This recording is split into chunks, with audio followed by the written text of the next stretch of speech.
Hey there, it's Steve from Serious Keto, and this is the Not So Serious Keto video podcast. I want to start by expressing my gratitude, my extreme gratitude to all of you who left such wonderful and sympathetic and heartfelt comments on the video that I did on the passing of my little fur buddy Thumper. Now, I really expected that I was going to get some sort of trolling a-hole sort of comment, and surprisingly, I didn't until just yesterday, so managed to make it 12 days before there was a nasty comment. And I'm not going to talk about it. In fact, I'm not even going to give it any more real estate in my brain, other than to say that that individual lost their Serious Keto posting privileges. So enjoy the channel ban, buddy. Anyhow, I'm still feeling kind of melancholy, and as a result, this may be a shorter podcast. So this is going to be a weird month just in general for me. First there was the Thumper thing, and then Connor is down in Louisiana right now with his Army National Guard unit. They're going through some advanced, I think it's chemical and biological warfare training. So they're all geared up in masks and things like that down in Louisiana. So the ramifications of this, I think, are probably threefold. First off, it's going to be difficult for Colton. I mean, we're only a couple of days in, and you can tell he's been affected by having his dad away. He's an HSP, a highly sensitive person, just like I am. The thing is, he's 5 years old, and he doesn't know how to deal with these feelings quite yet. And in fact, I didn't figure out how to deal with my feelings until I was over 50. So there's that. And oh yeah, I'm super empathetic, so I pick up a lot of his vibe, and it sort of affects my overall emotional well-being. Also, Colton is going to be over here more often, so probably about 3 days a week he's going to be here. So that's going to kind of put my schedule a little bit in flux. And the third thing is that Terry and I will likely be going over to Connor and Jaden and Colton's house a couple of times a week just to do various domestic things that Connor would be doing, like mowing the lawn and taking care of the garden. So long story short, unless it's too late for that, my schedule could be a little bit weird this month in terms of video releases. I don't know. Maybe it winds up being just perfect and regular and you wouldn't even know anything was going on, but probably not. One other last little bit of housekeeping before we get into the main meat of the podcast. The response that I got when I asked if people would be interested in me creating an email list. So it would be a once a week email that would come from my website, seriousketo.com, obviously. And it would be basically, here's the links to the 3 videos or however many videos I did this week. Maybe some behind the scenes stuff. Here's what I'm working on. Maybe some pictures, what I eat in a week, that sort of thing. I'm not sure exactly what all it's going to contain, but I promise that it is not going to be a spam email. It's going to be once per week. That's going to be the only content that you get from me. Oh, I suppose another thing is if I become aware of like special deals, maybe out on Amazon for a particular appliance or gadget that I use, I would probably put that in there as well. I'm probably not going to do that until mid to late summer for a couple of reasons. One, the whole schedule thing I talked about a moment ago, but also I need to figure out the logistics of it through my website, figure out what's the best email software, etc. But that will be coming by the end of the summer, fingers crossed. Now let's get into the podcast. What should be the first topic? Oh, here's one that's kind of fun. So from time to time, I have shown a product that maybe is advertised as keto, and then you look at the back of it and see the nutritional information and ingredients, and you're like, no, definitely not keto. Now, this doesn't claim to be keto, but it is a little bit misleading in my opinion. I was at Dollar Tree, I think it's Dollar Tree, one of the dollar stores, and I'm walking down the snacks aisle because sometimes I like to see if they've got pork rinds or something like that on the cheap. And I saw this, Chicharrones. Now, that should just be fried pork skins or pork rinds. However, they kind of split it into 2 words here. Chicha, and I had to look at this because the light was reflecting off of it, whether it was like an E, C-H-E instead of C-H-I, in which case it could be like a brand name, it's Chicha, or I guess that would be Checha, Chicharrones if it were an E. But Chicha looks like one word, and then Rones beneath it, and I see chili and lime flavored. So I'm thinking, yum. However, in smaller print between those words, it says puffed wheat snacks. Let's take a look at the nutritional information first. 15 grams of total carbs, 1 gram of dietary fiber for a net 14. Still, that's anything but keto. Again, it doesn't advertise as keto, but if you're grabbing a bag that says Chicharrones on it, I pretty much expect it to be pork rinds and whatever fat it's fried in. Interesting tip, if it doesn't list a fat, I've been told, that means that the pork skins were fried in lard. So, there's that. Now, let's take a look at the ingredients. Wheat flour, vegetable oil, which could be canola, safflower, sunflower, and or cottonseed oil, salt, spices, 2% or less of citric acid, iodized salt, maltodextrin made from corn, corn syrup solids, baking soda, lime juice, artificial colors, yellow 5, yellow 6 lake, red 40 lake, and natural flavors. So I'm not a member of the ingredient police, but I look at this and it's a big, big hard pass, obviously. Now this next one that I'm going to show you, it's totally not keto, doesn't claim to be keto. It is, in fact, the anti-keto. But I just want to show this to you to put in perspective. If you're ever thinking, wow, that has a lot of carbs, wait till you see this. This is a vanilla milkshake from Quick Trip convenience stores. Forget about all of the other nutritional information and zero right down into total carbs. 93 grams of total carbs per serving, including 58 grams of added sugar. That is almost a quarter cup of added sugar. I think my body may have just done an insulin dump just reading that. Unbelievable. And this is what people eat and drink. Crazy. I suspect that whoever gets something like this is probably also getting some Krispy Kreme donuts and using this to wash it down. And we wonder why there's such a rise in type 2 diabetes in this country. And seeing that milkshake kind of reminded me of how bad my eating history used to be. And I could probably do an entire video on that, just one after another. Here are various stages of my life and all of the horrible things that I ate and drank. I used to drink about 6 Mountain Dews, regular Mountain Dews, not Diet Mountain Dews, regular Mountain Dews per day. And there was a time, this would have been, gosh, probably close to 30 years ago, pretty close to 30 years ago, where I was a network engineer and I had to show up at my job at 5 in the morning just to make sure that all 28 servers statewide were up and running.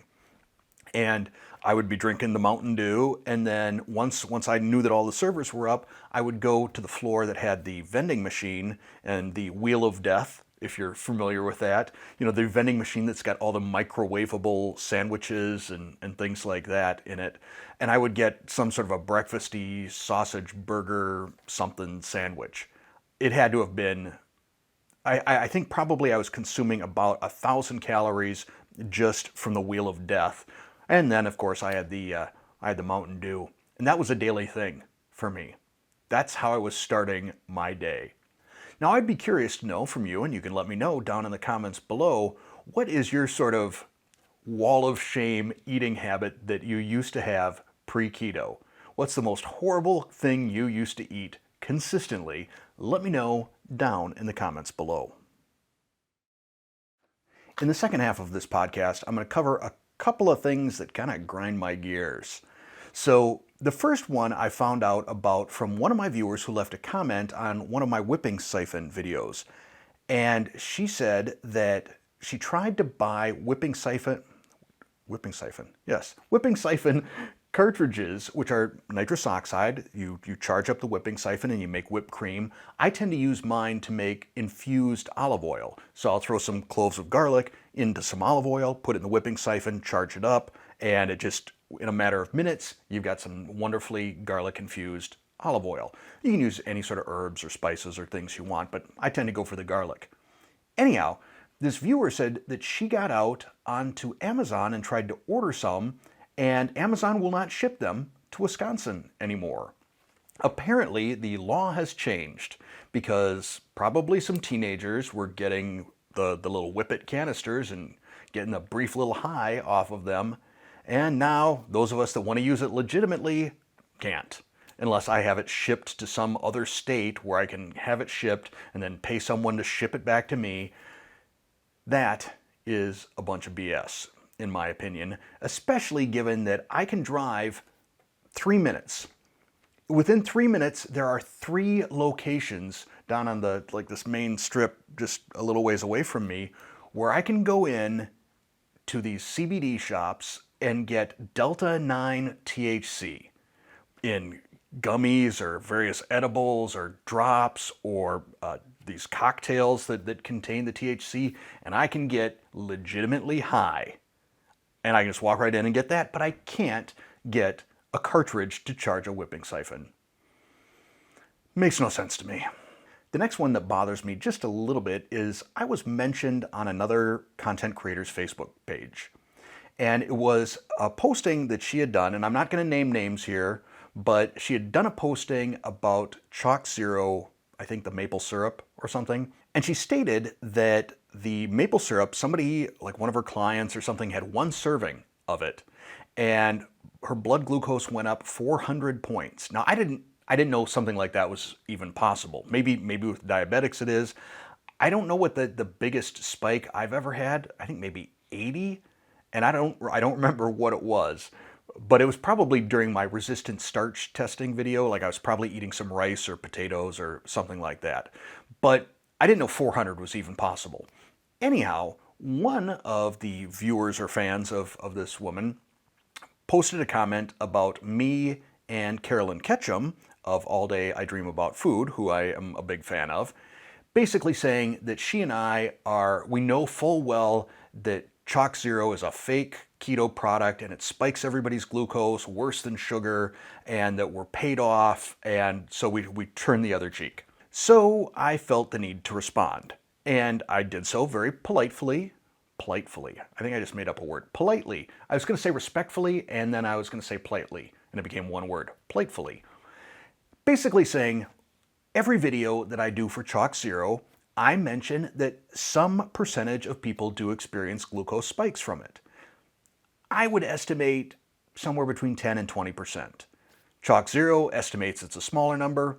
I can't say for sure because I can't just sample the entire world. But I do call that out. I say, if you've ever tried one of their products and you've spiked, then probably don't buy any more of their products. I don't have glucose spikes from them. I'll go up a little bit, a steady rise. Generally, it's less than 20 points. But that's it. But I fully disclose all of that. And yeah, I do make a small commission whenever someone uses one of my links to order, but I'm not just getting paid by them. And if I give up my integrity just for the sake of getting a couple of sales clicks, then this channel's done. So I'm not going to do that. And if a time ever comes when I find that ChocZero products are spiking my blood glucose, I'm absolutely going to tell you about it, and then I'm going to be done reviewing products for ChocZero because I'm not interested in promoting something that spikes my blood glucose. Now, the original comment did get a heart from that Facebook page's owner, and subsequent to my reply, that comment was deleted. I don't know if the person that made the comment deleted it or if it was deleted to get rid of my response. I don't know. But I did see a lot of other comments that then followed on, basically mob mentality, break out the torches and pitchforks, and people calling for the end of ChocZero. We got to run this company out of business. We got to have a class action lawsuit. And that to me is just stupid. Now, I know that there are some companies, big food type companies, that will advertise or label a product as keto. They may even have a keto certification sticker on it. And I talked about this a few podcasts ago, how basically keto certification is fairly much worthless, that you apply for it, it's a marketing thing, and you slap it on your product. But I believe that ChocZero is not trying to fake keto products. They are making what they feel are legitimate keto products that do happen to spike some people. I think probably due to their resistant, what is it called? non-GMO resistant fiber or something like that. I forget how they're labeling it these days. And I think some people are more sensitive to that and they are going to experience a glucose spike. But I think if we start getting into this mob mentality and attacking companies that are trying to do right for us, the keto community, we're starting to put some nails in the coffin of keto. And I know that there are people out there who feel that we shouldn't buy any prepackaged keto items. We should make all of our own food. And I largely agree with that. But I also am empathetic to the fact that not everybody has the time or aptitude or inclination to make all of their own food. There are a lot of people out there for whom prepackaged keto food means the difference between being able to stay on keto or fall off the wagon. And that's why I will continue to work with these companies. That's why I will continue to do product reviews for these companies. My attitude, though, is let everybody else make up their own mind. Let them see if a product spikes their glucose or not. Let them make a decision to either purchase from this company or not. Let's not try and be the keto police for everybody. But that is the end of the rant, and also the end of this podcast. As always, I thank you for spending a little bit of time with me. I thank you in advance for your patience with me this month if my schedule winds up being a little bit hectic or goofy. And most of all, I say thanks for watching.